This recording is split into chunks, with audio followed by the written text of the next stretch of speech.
Hi guys, share ko lang sa inyo yung trade natin for tonight. So, ito yung gold. Actually, nakapag-entry na ako kanina dito.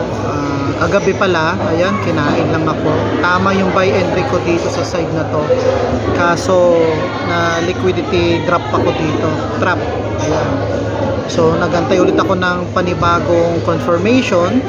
At may nakita akong confirmation dito. So, ito yun. So, nakikita nyo yung red line na to. Yan. Yan yung entry ko. So, in-expect ko na aakyat yung gold dito sa line na to. So, lagyan natin ng label. Ayan. So, in-expect ko dyan na magta-target profit yan. So, kung kukumputin natin, maliit lang yung lot size ko dito. Ayan o, nasa 50 pips or 500 pips pa pagbasa dyan. Actually, hindi ko na kasi inintindi. So, ito, ayan o, 5,003 points. So, kung 0.1 lang yung lot size mo, around $50 yan. Pero kung yung lot size mo nasa 1, nasa $500 yan.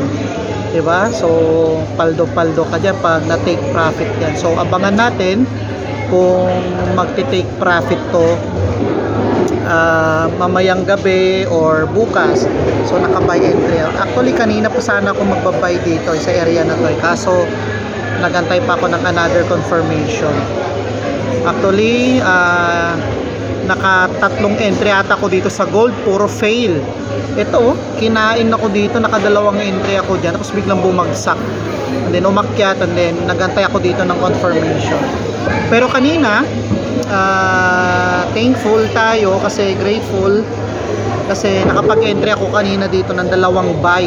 Ito, dalawang buy dito sa JBP JPY. Ayan o.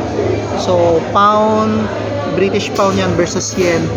At pag-entry ko kanina dito, tigwa $100. Pagdating ng price kanina dito sa market, ito sa level na to, clean nose ko na, baka bumalik pa kasi 'di ba?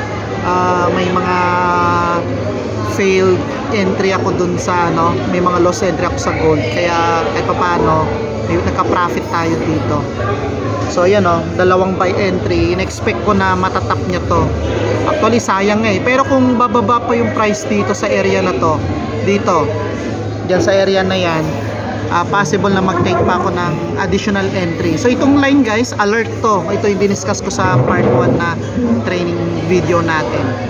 Medyo maingay lang tong audio ko kasi nandito ako sa coffee shop. Maingay.